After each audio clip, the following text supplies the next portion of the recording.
inaugural. La verdad es que para mí es un honor presentar a Pablo Ignacio Fernández Muñiz. Él, además de, ya puedo decir, buen amigo, es médico cirujano en el Hospital Universitario Central de Asturias. La verdad es que ha tenido, bueno, tiene una larguísima trayectoria, la voy a resumir mucho porque son muchas las cosas que ha hecho y la formación extensa que tiene en muchos ámbitos, pero me interesa destacar que ha tenido bastantes cargos de gestión. Por ejemplo, ha sido director del hospital en el que ahora está trabajando, ha sido también director del área del Servicio de Salud del Principado de Asturias, ha sido miembro del Comité de Bioética de España, ha sido vocal de la Comisión Asesora de Bioética del Principado de Asturias, con lo cual, como veis, ha ido combinando, digamos, aspectos de la reflexión bioética y del trabajo bioético también con las cuestiones de gestión. Y me gusta insistir en el punto que quizá le ha marcado más en los últimos tiempos, que es que ha sido consejero de salud del Principado de Asturias desde 2019, que yo creo que con eso se dice todo. Es decir, le ha tocado pues pelear con la pandemia, con la situación más difícil probablemente que se podía encontrar un consejero de salud, y yo debo decir que creo que con bastante éxito, ¿no? Así lo atestiguan los datos. Ahora mismo también es vocal del Comité Científico de la Sociedad Internacional de Bioética, que acaba de celebrar la semana pasada su congreso, también con gran éxito. Y le hemos pedido a Pablo que nos hable de, bueno, pues esto que tiene que ver con la gobernanza, ¿no? Es decir, de cómo este espacio de la complejidad, visto desde esa perspectiva bioética, pues puede tener que ver también con todo lo que es la complejidad del mundo de la democracia, de la gobernanza de las instituciones, sobre todo, evidentemente, las que están orientadas a la salud. Así que no te quito más tiempo. Mil gracias, Pablo, por estar aquí con nosotros y tienes la palabra.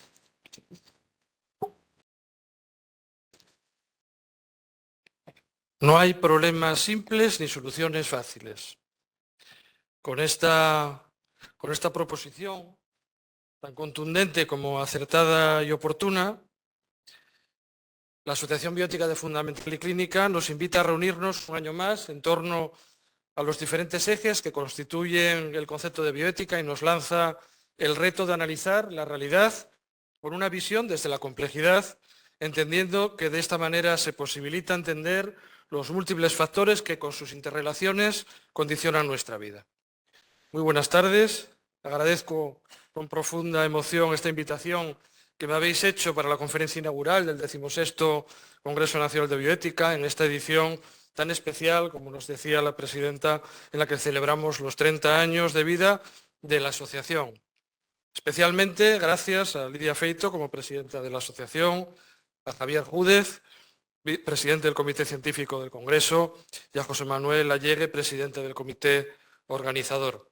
Es un verdadero honor para mí y una oportunidad para compartir reflexiones con todos vosotros, reflexiones que espero susciten interés y que ayuden a generar opinión. Reflexiones fruto de mis años de experiencia, sobre todo de mi actividad profesional clínica como cirujano desde los años 90 del siglo pasado ya, y que aún hace menos de un año que he recuperado, y también de mi experiencia en una etapa en la que hice un paréntesis de mi vida profesional, primero desde 2016 como director del hospital, como nos decía Lidia, un hospital universitario de más de 1000 camas, el Hospital Universitario Central de Asturias, y posteriormente como miembro de un gobierno autonómico, siendo el responsable de las políticas relacionadas con la salud, como consejero de salud del Principado de Asturias desde el 2019 pues, hasta el pasado año, ¿no?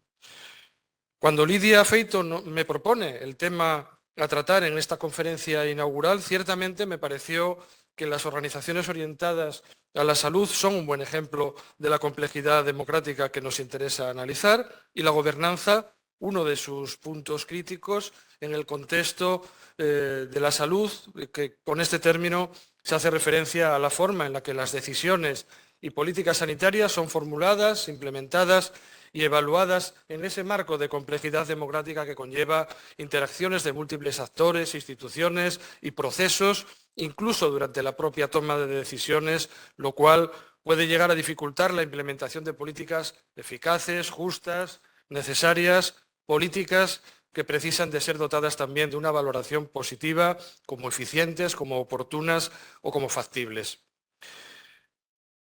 En mi experiencia profesional como médico y cirujano, la bioética, lejos de ser una afición, como podría ser la historia o podría ser la cultura, enseguida apareció como una necesidad para el abordaje de los problemas inherentes a la atención clínica y en otro nivel de responsabilidad, ya sea en la vertiente de la gestión clínica o en el de la política sanitaria, también es un área que debe ser cultivado a unos niveles mucho más elevados que el de la voluntariedad. Del mismo modo que a un profesional asistencial o a un investigador del ámbito sanitario le exigimos unos mínimos éticos y le reconocemos cuando alcanza unos niveles más allá de los mínimamente exigibles, lo mismo debe ocurrir en el caso de quienes desempeñan estas responsabilidades políticas o estas responsabilidades de gestión. Y creo que debemos afirmar, y podemos hacerlo en este contexto, que la bioética aporta una perspectiva crítica que ayuda a garantizar que las decisiones en salud respeten principios fundamentales para nuestra sociedad, como son la equidad, la autonomía, la seguridad clínica o la accesibilidad, a la vez que ofrece, por ejemplo, metodología deliberativa con la que decidir entre los diferentes cursos de acción posibles, ponderando circunstancias y potenciales consecuencias de estos cursos de acción a fin de llegar a decisiones razonables y que, especialmente en momentos de incertidumbre, estén dotadas de la necesaria prudencia. En base a estas consideraciones éticas podemos identificar algunos puntos en los que la gobernanza toma especial protagonismo en las organizaciones de la salud. Así ocurre con la necesidad de transparencia y responsabilidad ante la comunidad, que se operativiza de manera básica en los procedimientos previstos en los órganos de control del Gobierno por parte de los representantes de los ciudadanos en los parlamentos autonómicos, de manera similar a lo que ocurre a nivel estatal o a nivel europeo, mediante preguntas escritas que requieren informes o datos concretos según el caso, también mediante preguntas orales a responder en sede parlamentaria en la Comisión de Salud o en el Pleno, o comparecencias de los responsables sanitarios que informan y se someten a las preguntas de los diferentes grupos parlamentarios sobre las cuestiones que considere preciso, sobre el proyecto de presupuesto sanitario anual, sobre su ejecución, sobre cuestiones más sectorizadas como puede ser el plan de salud mental o cuestiones más concretas como puede ser el déficit de profesionales de salud en la atención primaria o un brote epidémico de listeria, si recordamos, por poner unos ejemplos ya previos a la llegada de la pandemia.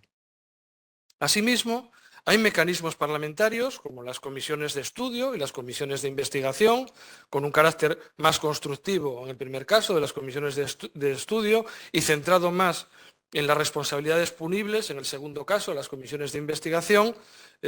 por cuestiones habitualmente más concretas y más excepcionales, como la que ahora está de actualidad en relación con los procedimientos de compra de material sanitario en alguna comunidad autónoma.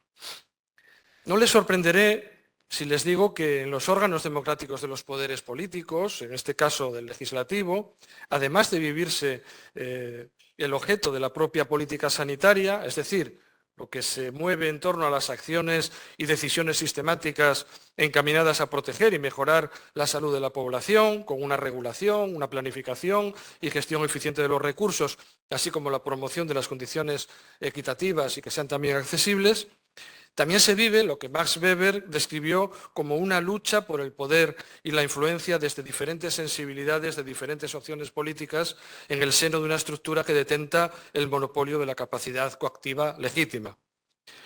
Del mismo modo que os aseguro que allí también se vive eso que mucho antes sostenía Berkeley en su teoría del idealismo inmaterialista de que existir es ser percibido. Y yendo más allá, para las personas,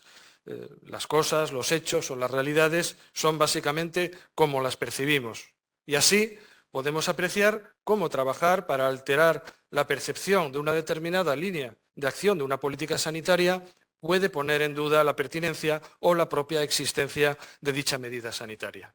O trabajar para socavar la credibilidad del responsable de un curso de acción puede ser mucho más eficaz en esa contienda, en esta faceta tan real como la constructiva de la política, que confrontar argumentos racionales alternativos.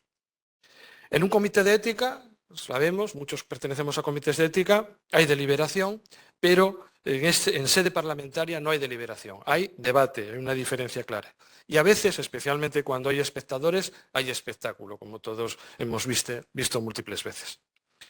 Como en muchos otros aspectos de la vida, la percepción es importante, pero en lo que algunos denominan el templo de la palabra, la percepción adquiere especial relevancia. Y es por ello que este punto de la transparencia y la responsabilidad ante la comunidad tiene tanta trascendencia para la necesaria buena salud de la democracia. Ayudan también a esta tarea figuras institucionales externas a nuestra organización, como es el caso del Defensor del Pueblo, encargado de defender los derechos fundamentales y las libertades públicas de los ciudadanos mediante la supervisión de actividad de las administraciones públicas españolas, y al que puede acudir cualquier ciudadano de manera gratuita solicitando su intervención para que investigue cualquier actuación presuntamente irregular de la administración pública española, a la vez que puede intervenir de oficio en casos que lleguen a su conocimiento, aunque no haya presentado quejas sobre ellos nadie, y doy fe de que lo hace de manera eficaz y con la necesaria perseverancia cuando considera que la información aportada no satisface sus requerimientos. Es una figura, a mi modo de ver, indispensable que se merece todo nuestro apoyo y nuestra consideración. Pero en esta complejidad democrática que estamos describiendo necesitamos ir bastante más allá y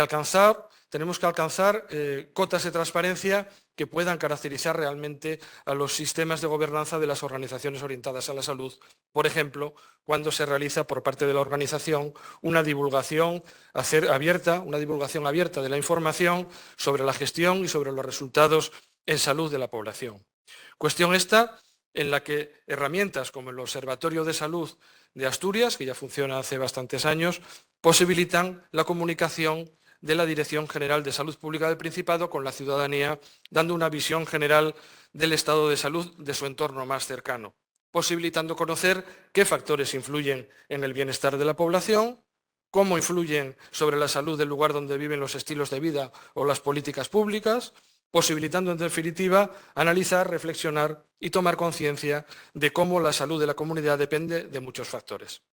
Otro ejemplo son herramientas relacionadas con la accesibilidad de los pacientes al sistema sanitario, cuando ya tienen instaurado un problema de salud, con la publicación de diversos indicadores de actividad asistencial o de demora de listas de espera quirúrgica, de consultas o de pruebas diagnósticas cada 6 meses, en el caso del Ministerio de Sanidad, o mensualmente, por ejemplo, como se hace en el caso de la Consejería de Salud del Principado de Asturias.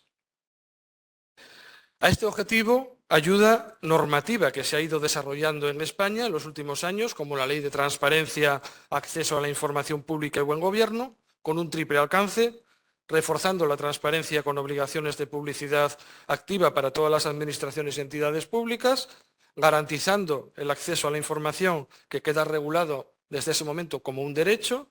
y estableciendo obligaciones de buen gobierno que deben cumplir los responsables públicos, así como las consecuencias jurídicas derivadas de su incumplimiento. 3 vertientes con las que la ley avanza desde ese momento en esta materia y establece unos estándares que son homologables al resto de las democracias consolidadas y en el que realmente estábamos quedando bastante atrás hasta ese momento. Del mismo modo, normativa de ámbito autonómico, como más recientemente la Ley de Transparencia, Buen Gobierno y Grupos de Interés del Principado de Asturias, por la que, además de los organismos dependientes de la Administración autonómica, también tienen obligación de trabajar con transparencia los partidos políticos, los sindicatos, las agrupaciones empresariales y las empresas que reciban subvenciones del Principado de Asturias.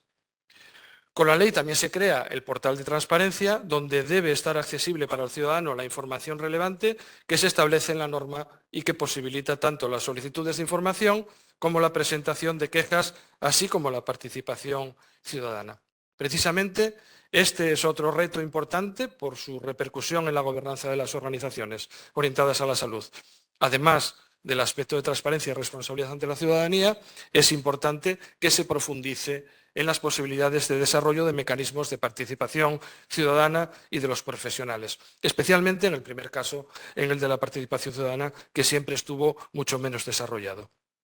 Y en Asturias, con la Ley de Salud del 2019, se le ha dado rango normativo necesario para que así sea en general y también en ámbitos específicos, como específicamente en la salud pública, en la asistencia sociosanitaria, en la salud mental, la evaluación de la calidad y seguridad de los servicios sanitarios, la atención primaria y también concretamente en su faceta de atención, la atención primaria en su faceta de atención comunitaria, con organismos como el Consejo de Salud del Principado o los consejos de salud de área y más cercano a los ciudadanos, los consejos de salud de zona, con participación de entidades locales y asociaciones, o el Consejo de Pacientes y el Observatorio de Garantías y Derechos y Deberes en Salud, así como fomentando también la acción individual con sistemas de recogida de quejas y sugerencias, centralizada esta medida en una nueva dirección general que se creó al comienzo de la legislatura anterior, con la formación del equipo que me acompañaba, que es la Dirección General de Cuidados, Humanización y Atención Sociosanitaria,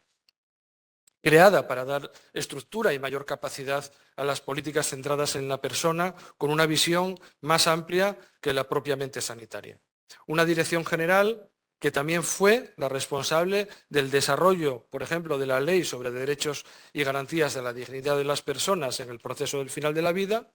la creación del Observatorio de Muerte Digna o la implantación de la Ley Nacional de Eutanasia en el Principado de Asturias, todas ellas ejemplos y cuestiones en las que la transparencia y la participación fueron y siguen siendo esenciales. Es crucial involucrar a la comunidad y a los pacientes en el proceso de toma de decisiones en el sentido de asegurar que las políticas de salud reflejen las necesidades y los valores de la población. Como adelantábamos, la complejidad del proceso de tomas de decisiones políticas, con sus limitaciones de reglas presupuestarias o las condiciones de factibilidad u oportunidad que pueden dificultar en no pocos casos que se avance en esta línea con los tiempos deseados para todas partes, son una realidad, pero creo que se puede afirmar que la participación ciudadana fortalece la legitimidad democrática y la eficacia de las políticas de salud. Un capítulo específico en cuanto al interés de la participación ciudadana para el cumplimiento adecuado de los objetivos de las organizaciones orientadas a la salud es el referido a la innovación y a la investigación. Cuestión esta en la que aún hay gran capacidad de desarrollo y que precisaría de algunas reflexiones más en profundidad de lo que la ocasión hoy realmente permite por el tiempo que tenemos. Para garantizar un papel relevante en la implementación, por ejemplo, de reglamentos europeos aprobados recientemente, como por ejemplo el que crea la Plataforma de Tecnologías Estratégicas de Europa, el conocido como STEP, o el que establece normas armonizadas recientemente aprobado en materia de inteligencia artificial, o el reglamento sobre evaluación de nuevas tecnologías, que aunque está aprobado ya en el año 2021, se comienza a aplicar a partir de enero de 2025 y cuyo trabajo de ejecución está ahora mismo en marcha, incluida la creación de la estructura de gobernanza y los documentos preparatorios necesarios para garantizar una aplicación efectiva a partir de esa fecha, a partir de enero del próximo año. Con este último, en palabras de la Comisaria de Salud y Seguridad Alimentaria, Estela Kyriakides, nos dice: los expertos en salud, los productores y, lo que es más importante, los pacientes, contarán con un nuevo marco que nos ayudará a abordar las necesidades médicas que no hayan sido satisfechas y facilitará el acceso a medicamentos innovadores y a algunos productos sanitarios de alto riesgo. Estamos hablando de avances tecnológicos puestos al alcance de los profesionales, pero que efectivamente también van a suponer nuevos riesgos de todo tipo, individuales, también colectivos, y por supuesto la población tiene algo que decir.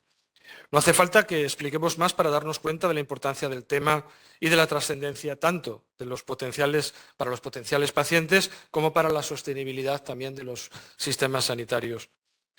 Sobre ello solo quiero mencionar dos cuestiones clave, como son la necesidad de una adecuada gestión de los conflictos de intereses, no solamente de los profesionales, también de otras entidades que tienen su voz, como pueden ser las asociaciones de pacientes, que cada vez está teniendo más importancia en cuanto a la presión que se puede ejercer sobre los sistemas,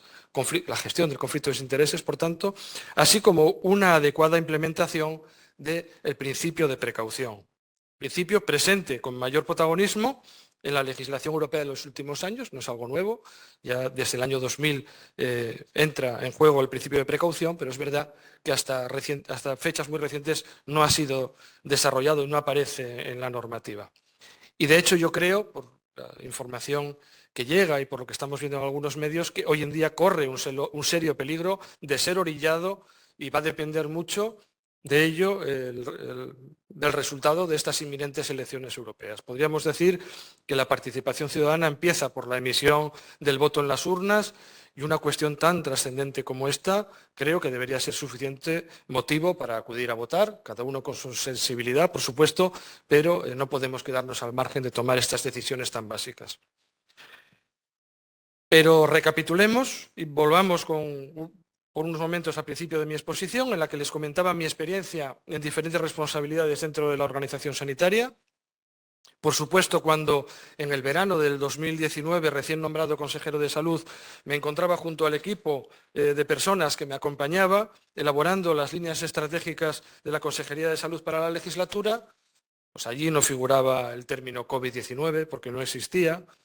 ni tenían tampoco un protagonismo especial otros términos que sí que existían, pero que afortunadamente no estaban en la conversación cotidiana de la ciudadanía y con los que posteriormente todos tuvimos que familiarizarnos, ¿no? Como PCR, mascarillas FFP2, distancia de seguridad, ondas epidémicas, incidencia acumulada, exceso de mortalidad, contactos estrechos, rastreadores, confinamiento, cierres perimetrales. 1000 cosas que estaban en la conversación de cualquier grupo de personas, ¿no? Como decía, cuando en el verano de 2019 ni se nos pasaba por la cabeza que solo unos meses después íbamos a estar en una situación que no es necesario explicar en mucho detalle porque todas las personas que estamos aquí lo hemos vivido, lo hemos sufrido,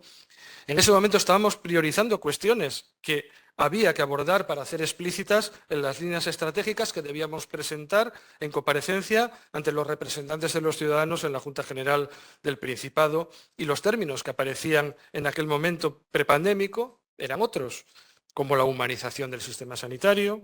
la formación de cuidadores de especial trascendencia en una sociedad como la de Asturias, con la mayor tasa de envejecimiento del país y, por lo tanto, de personas dependientes. Por supuesto, la sostenibilidad económica del sistema sanitario, la necesidad de rebajar la temporalidad de los contratos de los profesionales, la reducción de la brecha salarial existente, la mejora de la accesibilidad y de los tiempos de espera para los pacientes que están pendientes de intervenciones quirúrgicas, de pruebas diagnósticas o de consultas, una reorientación del sistema sanitario público con un nuevo enfoque hacia la atención primaria como eje del sistema y no simplemente como puerta de entrada,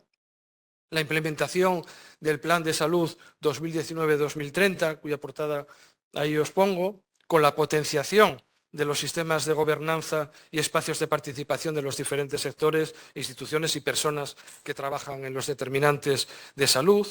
También la promoción de la participación ciudadana y de los mecanismos de transparencia y de una necesaria cultura de calidad asistencial. Y todo ello entre muchos otros conceptos tan trascendentes como la digitalización, las nuevas tecnologías o la mejora de las infraestructuras sanitarias de las zonas rurales o la elaboración de un nuevo plan de salud mental, por poner unos ejemplos.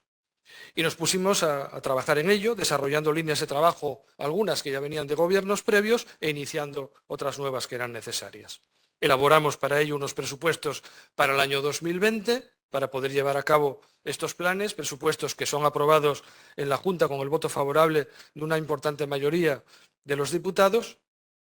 Como veis, os estoy haciendo un relato de mi experiencia en aquellos momentos y seguiré un poco en esta línea narrativa, no porque crea que merece ser escuchada como un fin en sí mismo, en absoluto tiene este interés, pero al menos hoy en este congreso, pero creo que sí que puede ilustrar el tema propuesto, ¿no? Es un relato similar al que se vivió, no solo en cualquier comunidad de nuestro país, sino que con pequeñas diferencias o intervalos temporales es un relato similar al que intente reflejar lo ocurrido en cualquier otra región del planeta en estos niveles de responsabilidad. Eso sí, con algunas peculiaridades, y entre ellas es oportuno destacar que precisamente en este momento en el Departamento de Salud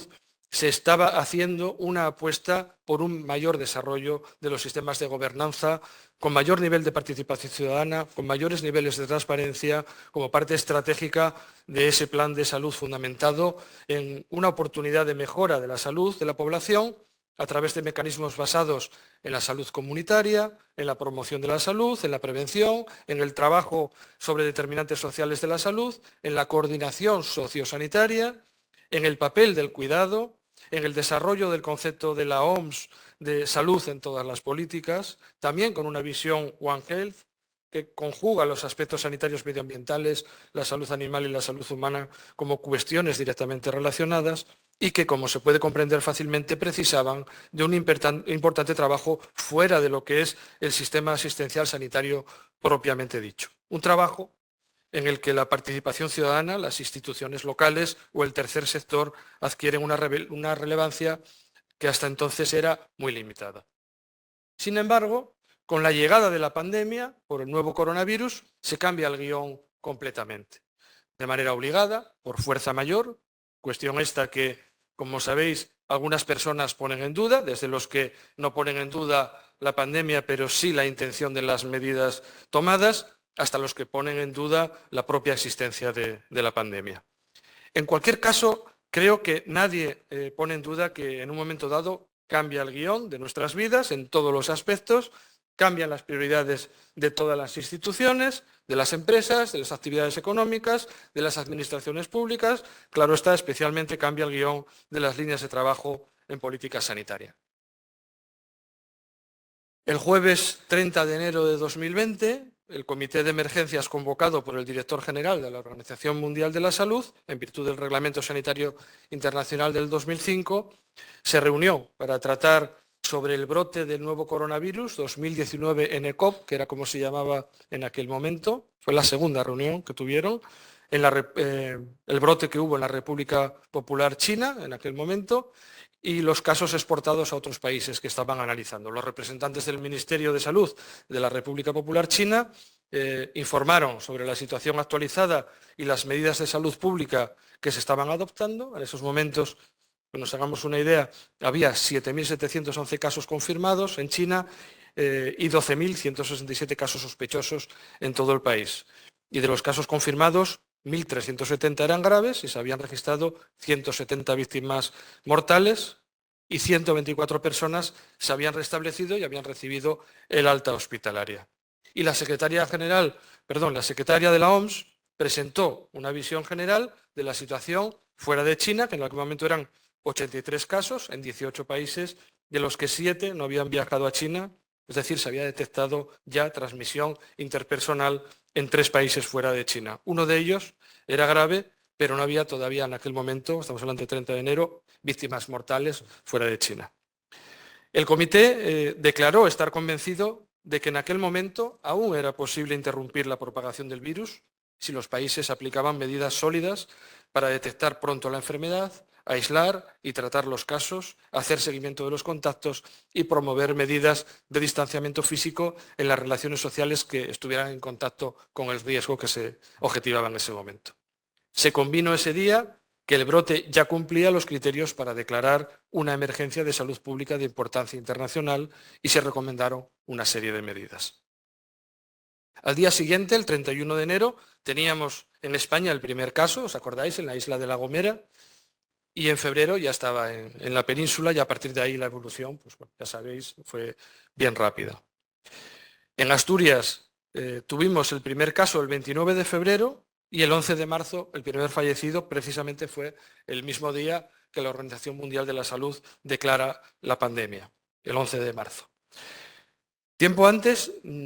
con las informaciones que estaban llegando, yo ya había decidido reunirme con los directores de los medios de comunicación de prensa escrita, de radio y de televisión del Principado y lo había hecho individualmente y dedicando el tiempo necesario para hacerles ver la importancia de su trabajo en esas circunstancias. Si como cirujano mis herramientas son el bisturí, las pinzas, las tijeras, en cuestiones de salud pública, una de las herramientas, además del boletín, que es donde están las medidas coercitivas y obligatorias, pero una de las herramientas, la más importante, son los propios medios de comunicación. Y les pedí a los directores de los medios, de manera individual, que nos ayudaran a hacer llegar a la población la información con la mayor transparencia posible, con la finalidad de que nadie tuviese dudas de que se le podía estar ocultando algo. Como comentábamos antes, en Asturias tenemos con diferencia la tasa de envejecimiento más alta del país y con tanta población vulnerable, las previsiones de mortalidad que tenían los técnicos eran enormes, ¿no?, con la información que teníamos. Sabíamos que en estas circunstancias, por lo tanto, les íbamos a pedir a los ciudadanos medidas muy duras y necesitábamos que tuvieran un alto nivel de conocimiento de lo que estaba ocurriendo para ayudar a su comprensión y, por lo tanto, a su cumplimiento. Así lo hicieron y la verdad es que el mensaje de que todo irá mejor si todas las personas cuidamos de todas empezó a ser manejado por la población. En Europa las noticias que llegaban del norte de Italia en aquel momento eran, si recordáis, devastadoras. Creo que todos, cada uno en su papel, todos lo vivimos con intensidad, ¿no? Alta mortalidad de los contagiados, personas jóvenes afectadas de gravedad para los que no había suficientes respiradores en las unidades de cuidados intensivos. Es cierto que yo, que siempre he intentado evitar el lenguaje bélico, pues creo que siempre hay alternativas. En una de las numerosas ruedas de prensa de esos días dije que lo que íbamos a vivir iba a ser lo más parecido a una guerra que conoceríamos la mayoría de las personas, al menos hasta ese momento. ¿Verdad? Lo dije porque así lo pensaba y bueno, la verdad es que fue bastante impactante aquello, se hicieron eco, pero realmente no creo que me equivocara demasiado, ¿no?, con lo que vivimos después. La preocupación en aquel momento de los profesionales era máxima y el nivel de incertidumbre era extremo. Pero como ya hemos comentado antes, ante la incertidumbre precisamente debemos tomar decisiones con prudencia. Y desoyendo a quienes pedían medidas que se calificaban en aquel momento como valientes, estableciendo una especie de cordón sanitario en torno a los hospitales para preservar los recursos, recursos como los respiradores de las unidades de cuidados intensivos, a los que consideraban las personas que estaban más indicados o que más se podían beneficiar de ello, dado lo que se estaba viendo en otros países, pues en Asturias no se impidió en ningún momento el traslado de personas mayores desde residencias a hospitales cuando se podían beneficiar de ello, aprovechando los trabajos previos de coordinación sociosanitaria que veníamos realizando. Se fue capaz de con bastante agilidad reforzar la estructura de las residencias públicas y privadas con personal sanitario del servicio de salud para trabajar ya desde el origen con medidas que disminuyeran la transmisión, tratando allí con cuidados paliativos a quien estaba indicado y trasladando a los hospitales desde las residencias a quienes lo precisaron independientemente de la edad. Y sin embargo, así todo, fallecieron muchísimas personas. Por lo que nunca podremos, yo nunca lo he hecho y nunca lo haré, hablar de éxito de lo que se hizo en aquel momento, porque cuando quedan atrás tantas personas no puedes hablar de éxito. No puedo extenderme hoy mucho más en detalle, aunque con el tema que estamos tratando hoy sí que tenemos que pararnos en alguna cuestión. El Gobierno de España aprueba el 14 de marzo de 2020 declarar el estado de alarma en todo el territorio español para afrontar la situación de emergencia sanitaria provocada por la COVID-19, estado de alarma que duró, si recordáis, hasta el 21 de junio tras una desescalada de medidas restrictivas de manera progresiva y posteriormente, ante el empeoramiento de la situación, de nuevo desde el 25 de octubre hasta el 9 de mayo de 2021. Por cierto, lo vemos todo muy lejano, pero recordemos una última fecha, el 5 de julio de 2023, el día que se declara en España la finalización de la situación de crisis sanitaria ocasionada por el COVID-19, todavía, por tanto, no hace ni un año. Y aunque afortunadamente con los índices de vacunación alcanzados la gravedad ya no es la misma, esta misma semana hemos podido ver en los medios de comunicación que hay una nueva variante que está aumentando el número de casos y de hospitalizaciones, por tanto. Pero es importante que nos detengamos en la cuestión del estado de alarma. Como sabéis, se han cuestionado para algunos sectores las medidas adoptadas, se han cuestionado las medidas no farmacológicas, se han cuestionado las vacunas. Cuando la situación mejoró, se utilizaron estos temas para el debate político, incluso se ha judicializado, como sabéis. Y no me refiero ahora a las investigaciones abiertas por posibles procedimientos e irregularidades en la compra de material, que también es un tema interesante, sino que me refiero sobre todo los recursos contra las medidas excepcionales adoptadas, que es lo que nos interesa en este momento, y que la gran mayoría fueron desestimadas, pero es de interés realizar un mínimo análisis de una sentencia, la del Tribunal Constitucional, la 148/2021, por la que se inadmite la pretensión de inconstitucionalidad dirigida contra una orden por la que se establecían medidas excepcionales para limitar la propagación y el contagio por la COVID-19. Se estima parcialmente el recurso de inconstitucionalidad interpuesto contra el Real Decreto del 14 de marzo, por el que se declaraba el estado de alarma, anulando en cierto grado de alcance y solo en unos aspectos concretos algunos puntos de 2 de sus artículos, relacionados concretamente con la libertad de circulación y de elección del lugar de residencia, y desestimando en todo lo demás el recurso de constitucionalidad al considerar que con el estado de alarma fueron limitados pero no suspendidos derechos como el de reunión, el de manifestación de la vía pública, educación, libertad de empresa,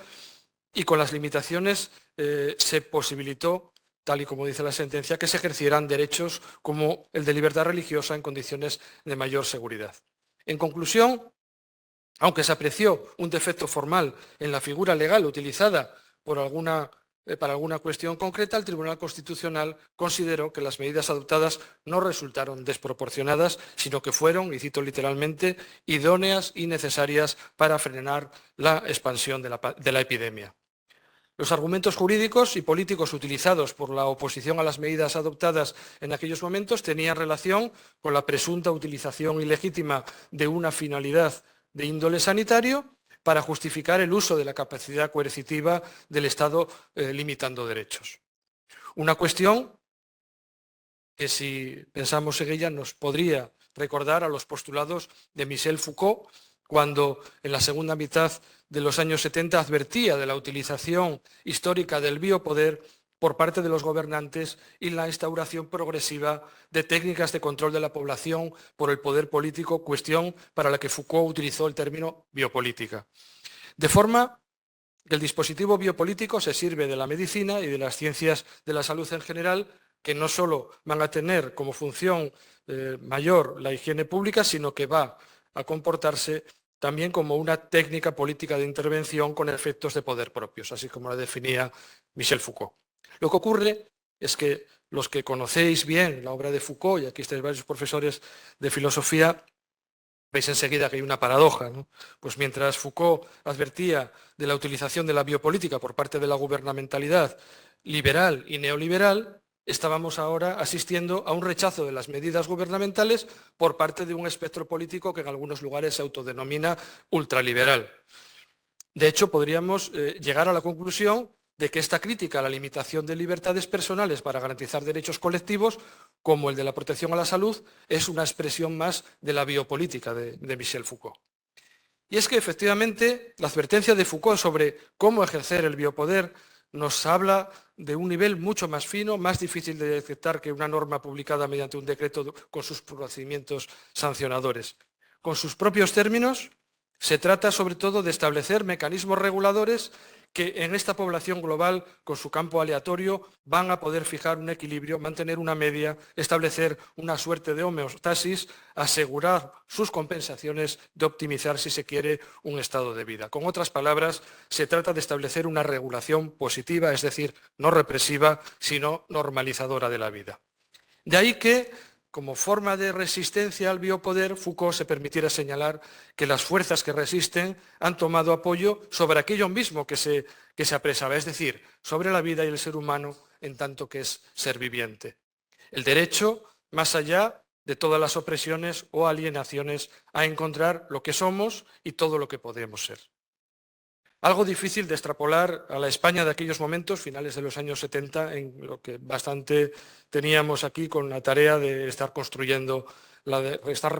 la democracia. Sin embargo, sí que vemos que nos advertía ya entonces de algunas cuestiones que desde hace tiempo son un problema real de nuestra sociedad, como la medicalización de la vida, que es como denomina el autor a la tendencia a abordar con criterio terapéutico problemas que bien podrían ser considerados como de carácter social. Un tema del que hemos estado hablando esta mañana en uno de los cursos, un magnífico curso que nos dio Abel Novoa. No es que vayamos a arreglar nuestros problemas vitales leyendo la obra de Lou Marinoff, más Platón y menos Prozac, pero sí es cierto que la excesiva medicalización ante los problemas sociales es uno de los problemas detectados, por ejemplo, en el proceso participativo de profesionales y ciudadanos para la elaboración del vigente Plan de Salud de Asturias, el 2019-2030, que antes os enseñaba, afectando, por cierto, especialmente al colectivo femenino. Me imagino que en el resto de los territorios de España ocurrirá algo similar. Hoy en día podríamos decir que ese biopoder no está solo en los gobiernos, sino que lo ostentan en buena parte grandes corporaciones, y frente a la advertencia de Foucault de que ante cualquier atisbo de regulación en materia biológica las ciencias de la vida interponen sus respectivos arsenales químicos y tecnológicos, vemos que ocurre algo similar con el comportamiento del público en sus múltiples aspectos, denominando opinión pública al pensamiento que se supone expresa las ideas del público en general con convicciones promovidas por campañas mediáticas de alta incidencia. No quiere esto decir que vayamos a pensar como otros quieren que pensemos, pero realmente en esta dinámica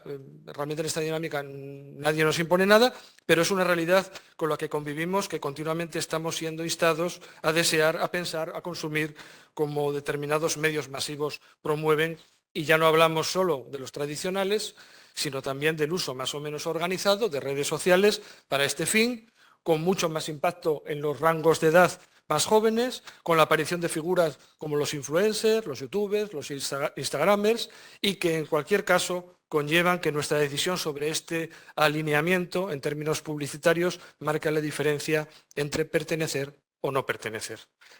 Porque para el poderoso sentirse fuera del grupo le puede hacer sentir exclusivo, pero para el vulnerable le puede pesar como una losa. Son cuestiones estas que no pueden obviarse si hablamos de la complejidad democrática y especialmente si hablamos de los sistemas de gobernanza en las organizaciones orientadas a la salud, pero obviamente la alternativa no puede ser evitar esta complejidad mediante una motosierra que simplifique los procedimientos a costa de impedir cualquier otro control democrático. Lo decíamos al principio, leyendo el saludo del programa del Congreso: no hay problemas simples ni soluciones fáciles. Por favor, huyamos de quienes vienen con soluciones fáciles. Igual pensabais que os iba a poner a Milley, pero no. Pongo a este señor, que algunos lo conocéis, es Carl Smith. Carl Smith, por la propia dinámica de una democracia parlamentaria, el debate y la negociación entre múltiples partidos y diferentes sensibilidades impide la capacidad de tomar decisiones efectivas y de mantener un orden estable. Es como veía él la democracia parlamentaria, ¿no? Que tendía a diluir la voluntad política en interminables discusiones y compromisos, ocasionando una parálisis del poder decisorio. Así, para Smith, es crucial que exista un soberano, que es quien decide en un estado de excepción, argumentando que en tiempos de crisis el poder real reside en quien tiene la capacidad de suspender el origen jurídico y tomar decisiones extraordinarias para proteger al Estado. De hecho, tuvo varias responsabilidades en el régimen nazi y fue posteriormente ideólogo de la dictadura de Franco. Uno de sus antecesores, Max Weber, se acercó a este problema con otro enfoque, aceptando la complejidad y la dificultad de la tarea política, en la que el político necesita compaginar una ética de convicción moral, refiriéndose a las creencias internas inquebrantables que debe sostener, con una ética de responsabilidad, con la necesidad diaria de usar los medios coercitivos del Estado de modo que se preserve la paz para un bien mayor, y advirtiendo del riesgo de caer en la vanidad. Muy frecuente en la clase política, según Weber, pues comúnmente los políticos están tentados a tomar decisiones basadas en ataduras emocionales con sus seguidores y aduladores, y no en el razonamiento racional necesitado para gobernar justa y efectivamente.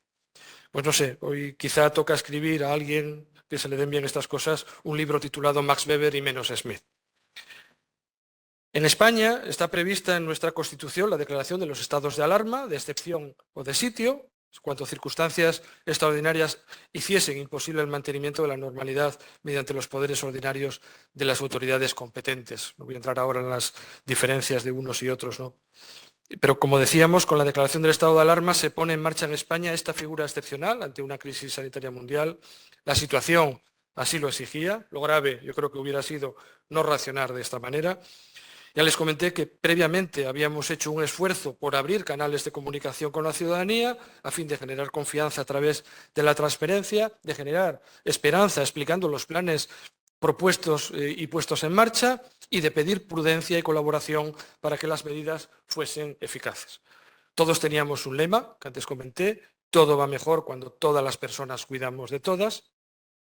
Eran múltiples los escenarios en los que trabajábamos en ello: comparecencias parlamentarias, reuniones en diferentes foros donde estaban representados los ciudadanos, asociaciones de pacientes, familiares, voluntarios, sindicatos, colegios profesionales, empresarios, múltiples ruedas de prensa. Y cuando llegó el confinamiento hubo que adaptarse para poder hacer esas reuniones online mediante videoconferencias, bueno, como nos ocurrió a todos en diferentes espacios, ¿no?, y diferentes realidades que vivimos. Fue importante mantener los canales de información y participación ciudadana para salir adelante de esta situación tan extrema. Aunque hubo un momento en el que no había actividad parlamentaria ordinaria, creímos importante seguir haciendo reuniones, aunque fueran informales, y recuerdo perfectamente la vivencia de estar con los diputados de las diferentes opciones políticas conectados desde sus hogares y sentir que estábamos todos del mismo lado. También hubo momentos en los que fue muy difícil satisfacer las diferentes sensibilidades, como durante la desescalada progresiva de las medidas restrictivas tras el confinamiento inicial, en las que se mezclaban necesidad de recuperar actividad económica por un lado y el temor a los contagios por el otro, y algunas cuestiones que fueron menos mediáticas en aquel momento, pero que nos preocupaban enormemente: la necesidad vital, sobre todo, de las personas mayores, especialmente las institucionalizadas, también de las personas con trastornos intelectuales, con problemas graves de salud mental, y los niños que necesitaban recuperar el contacto social en un momento en el que aún no existía vacuna y, por lo tanto, el nivel de incertidumbre aún era muy alto. Con la llegada de la vacuna frente al COVID-19 en la última semana de diciembre de 2020, por fin todos vimos la luz. Se consiguió muy pronto gracias a un enorme esfuerzo de países, de empresas farmacéuticas y de investigadores, pero uno siempre piensa cuántos miles de vidas se hubieran podido salvar si hubiera llegado simplemente un mes antes. El Consejo Interterritorial del Sistema Nacional de Salud, en el que están representadas las comunidades autónomas y el Ministerio de Sanidad, ya había decidido en septiembre que se realizaría una única estrategia de vacunación en toda España y que se formaría para ello un grupo de trabajo técnico multidisciplinar del que formaban parte 2 miembros del Comité de Biótica España, precisamente. Las primeras vacunas disponibles eran en una cantidad muy limitada, por lo que el documento en el que se plasma la estrategia estableció un orden de prioridad cronológica de los grupos de población a vacunar tras realizar una evaluación en funciones de criterios objetivos. Documento que fue revisado por sociedades científicas, asociaciones de profesionales y de pacientes y colegios profesionales. Fue un momento crítico también, lógicamente, en el que la transparencia y la responsabilidad con la población era importante para generar confianza en la correcta distribución y administración de un bien escaso en momentos aún de alta letalidad. De hecho, como recordarán, varios responsables políticos y de gestión de diversos territorios fueron cesados, entre ellos algún consejero de salud, por errores en la gestión de esta cuestión. Posteriormente, cuando las sucesivas ondas epidémicas eran menos devastadoras y el temor al contagio era menor, la situación fue un poco a la inversa, pues en muchos lugares hubo gran dificultad para conseguir que la población se vacunara. En Asturias, realmente la campaña de vacunación contra la COVID-19 fue muy satisfactoria desde el inicio, en el que los profesionales mostraron un altísimo nivel de compromiso y voluntariamente posibilitaron administrar rápidamente las vacunas existentes desde el primer día en fechas de festivos navideños, si recordáis, tras muchos meses de trabajo en primera línea, con mucha fatiga, con un enorme esfuerzo, asumiendo riesgos enormes, conscientes de que era necesario que así fuera en un territorio, como os expliqué, tan envejecido como el nuestro. La verdad es que nunca se lo agradeceremos suficientemente. La población también respondió con un altísimo nivel de responsabilidad, acudiendo a vacunarse cuando se les pidió, alcanzando niveles muy altos de vacunación en todo momento. No en vano, la campaña de vacunación del Principado de Asturias se puso como modelo a seguir por las instituciones europeas. Para concluir, espero haberles hecho llegar con mi relato, fruto de mi experiencia en Asturias, un mensaje de la importancia de que los mecanismos de gobernanza tienen en las organizaciones orientadas a la salud como una expresión de la complejidad democrática, mecanismos que se vieron, como tantas otras cuestiones, seriamente afectados por la llegada de una situación extrema como la crisis sanitaria por la pandemia, mecanismos de gobernanza que, lejos de ser obviados para tomar decisiones al margen de la opinión pública, utilizando herramientas legales previstas para ello, creo que fuimos capaces de adaptar para seguir trabajando en lo posible en el mismo sentido. Mecanismos que tras la finalización de esta reciente crisis sanitaria se han enfocado de nuevo en cuestiones tan importantes para la ciudadanía como son la accesibilidad, las listas de espera, la humanización, la calidad asistencial, la prevención, los cuidados paliativos, la investigación, la docencia, la atención comunitaria. Cuestiones que fueron, todas ellas, gravemente afectadas por los efectos directos e indirectos de la pandemia y que tenían, como decía al principio de la exposición, un guión para su profundización y desarrollo con mayor estructura de gobernanza y nuevas líneas de acción en un plan de salud 2019-2030 que se ha retomado y en el que se está trabajando con ilusión y responsabilidad por los nuevos equipos que han tomado el relevo, tanto en la Consejería como en el Servicio de Salud. Muchísimas gracias por su atención. Espero que les haya resultado interesante y sobre todo que crean que puede servirles para hacer alguna reflexión más allá de lo que es esta sala y seguir aportando todo lo que todos estamos aportando en nuestros diferentes comités. Y como usted decía esta mañana, como decía Abel Novoa, pues a lo mejor también yo ya he hecho lo mío, ahora les toca a otros ser activistas políticos, hacer un paréntesis en su vida, meterse en ello, porque la ética sin la política pues nunca llega a la realidad, ¿no? Y por lo tanto, que haya personas con sensibilidad en la bioética que se dedican a la política creo que puede ser beneficioso para la población. Muchísimas gracias.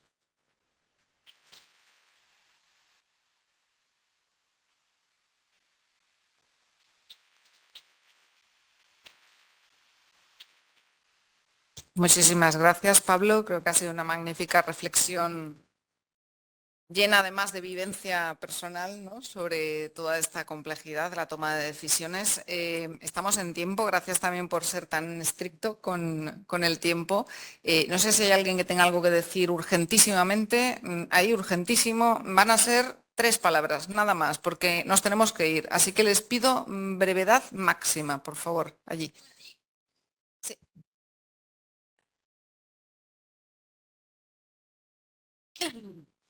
Bueno, agradecerte la exposición, desde luego la vivencia del COVID, cada uno lo vivimos de una manera. Yo de todas formas lo viví de forma asistencial. Y una de las cosas que creo que a lo mejor no sé si la he dicho alguna vez es cuando en el primer momento que yo estaba en asistencial y yo tenía una mascarilla, un responsable me dijo que no había que ponérsela. Casualmente yo había trabajado con personas con tuberculosis y sabía que era principalmente ponerme la mascarilla. Esa responsabilidad que ese profesional que estaba por encima de mí me llegó a decir que podía asustar a los pacientes, le dije, pues mira, lo siento, asustaré a los pacientes, pero yo creo que me la tengo que poner. En ese sentido, iba por ahí a poner ese ejemplo simplemente para decir que tal vez si nos escucharan más a los que trabajamos con los pacientes, porque ahora mucha importancia tienen los pacientes, que desde luego ellos son prioritarios, pero los que trabajamos y los que estamos dando con ellos, que luego por encima de nosotros están los superiores, creemos que tenemos muy poca voz. Entonces, no sé cómo usted, que creo que donde ha hecho esos trabajos tan estupendos, parece que las cosas funcionan mejor, pues gracias. Sí, mira, yo te diría muy brevemente, que no tenemos tiempo. Yo fui el primero que a los técnicos en aquellos momentos, porque claro, todo esto evolucionó mucho en muy poco tiempo, pero hubo un momento, recuerdo perfectamente, que a los técnicos, que al final eran los que dirigían un poco los protocolos y las actuaciones, ¿no? Con tanta incertidumbre lo mejor que puedes hacer es ponerte en manos del que más sabe, en un momento que ni ellos mismos saben demasiado. Pero yo me acuerdo que le hice una vez una pregunta a un técnico y le decía, oye, ¿y habrá, como se oye por ahí, habrá contagiadores que no son sintomáticos, que son portadores pero no están enfermos? Y él me decía, hombre, es que si los hay estamos perdidos. Y estábamos perdidos. Sí, muchas gracias por la presentación. Yo creo que sí, que hay mucha complejidad en la toma de decisiones en momentos de epidemias, de catástrofes, que hay incertidumbre, que hay que tomar decisiones, etcétera, etcétera, que hay que ser transparentes, todo lo que has dicho. Pero lo complejo, lo difícil y lo que no se ha hecho es una parte de la buena gobernanza, que es la rendición de cuentas, la evaluación por parte de externos, el contar a la población lo que hubo, el prevenir, hablando antes de la concepción de resiliencia, esa nueva, para planificar. Para nuevas pandemias nos vamos a encontrar con una atención primaria igual o peor que entonces. Y yo lo que tengo que ser corta, creo que echo de menos una rendición de cuentas. Yo creo que el gobierno, no digo en Asturias, a nivel estatal, no ha dicho lo que se hizo mal, no ha dicho que mintió en parte en la campaña de vacunas, no ha dicho que hay evidencias sobre las mascarillas que nos han contado. Es decir, digo que lo difícil, lo complejo es hacer las cosas después para que si viene una nueva crisis sepamos cómo trabajar o volvamos a hacer ese movimiento de locos que hicimos. Asturias tenéis a Rafa Cofiño, un gran profesional en salud pública, y creo que se hizo bastante bien, pero creo que falta eso. Eso me parece lo difícil.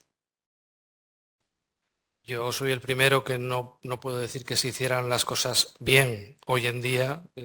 Conocemos cosas que no conocíamos entonces, por lo tanto, bien lo haces cuando tienes el conocimiento, ¿no? Si no, es imposible. Como decía antes, yo no puedo hablar nunca de éxito cuando sabemos que hay un número de personas que murieron por el camino muy importante, miles de personas, en el caso de Asturias, muchos más miles en el caso de España, millones en el caso de todo el mundo, ¿no? De todos los países.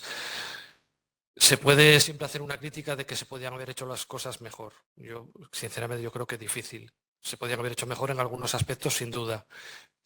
Pero hay cuestiones que tengo que decir. O sea, lo que no se puede es salir luego diciendo que más da si total las personas iban a morir igual. O sea, no.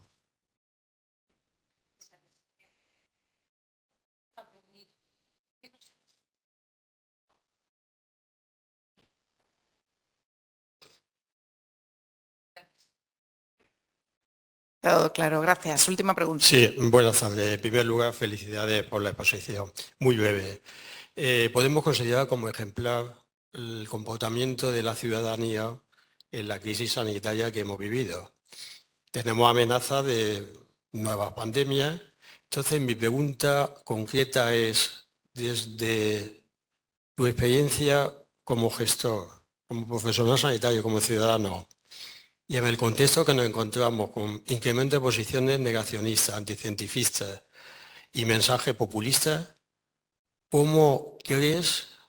tu percepción de cómo respondería la ciudadanía ante una nueva crisis sanitaria? Pues me preocupa muchísimo. O sea, lo que estás viendo ahora, yo no sé si tiene relación con la vivencia tan extrema que hemos tenido y como sociedad nos ha hecho mucho daño, pero lo que estamos viendo ahora, a mi modo de ver, esto es opinable, por supuesto, me resulta muy, muy preocupante. O sea, cuestiones como la justicia social, que hoy en día se diga que eso es un tema de envidiosos, y está teniendo mensajes que están teniendo muchísimo éxito, que lo que es la salud pública es un tema que está sobrevalorado, que lo que es la atención de los sistemas públicos al que no tiene recursos es ser un estado nani. O sea, una serie de mensajes que antes se podían poner en manos de 4 personas y que ahora mismo están teniendo éxito. O sea, en muchos países, no es una cuestión de España, ni es una cuestión de Europa, lo estamos viendo en muchos países del mundo, en los que ese mensaje de ultraliberal, que es como se llaman ellos, bueno, podemos llamarlos de muchas maneras, pero que básicamente lo que viene a decir primero las libertades personales antes que los derechos colectivos, pues en una situación que pudiera haber de nuevo una crisis de este tipo, ¿no? Una pandemia que afecta a todo el mundo, pues sería muy preocupante. Como decía antes, el principio de precaución, que hay que desarrollarlo, dependiendo de cómo quede ahora mismo el Parlamento Europeo, puede quedar totalmente abandonado, porque hay mucha presión para que se abandone. Pues lo mismo podríamos decir. A mí me preocupa especialmente. Yo por eso creo que yo le doy mucha importancia a la política. Yo soy clínico realmente. Yo ya me pidieron estar y lo hice lo mejor que pude. Pero ahora os toca a otros, así os lo digo. Yo he recuperado mi vida personal y profesional porque lo necesitaba. Pero es muy importante, a ver, Yo tengo un perfil muy técnico, no político. He conocido a gente que estaba conmigo que tenía un perfil muy político. Hacen falta políticos profesionales, yo así os lo digo, hacen falta políticos profesionales. Pero tiene que haber también personas que no son políticos profesionales que estén allí, que no se queden simplemente en el mundo académico. Una discusión que tuvimos en un consejo, en un congreso en León, ¿te acuerdas? Hubo un congreso en León de la asociación muy interesante en que había dos posturas, ¿no? Si el que se dedica a la bioética tiene que quedarse a nivel académico, influyendo, o si tiene que ser activista, ¿no? Era Coldo Martínez y Diego Gracia exponían los dos, y es una discusión interesantísima. Yo soy de la opinión de que sí que hace falta gente que se implique a esos niveles, al menos en una etapa de su vida, porque pueden dar mucho beneficio. Pues 1.000.000 de gracias. Como podéis ver, podríamos estar hablando durante horas porque el tema es apasionante. Muchísimas gracias, Pablo. Lo dejamos aquí. Mañana nos vemos a las 9, así que buen descanso a todos.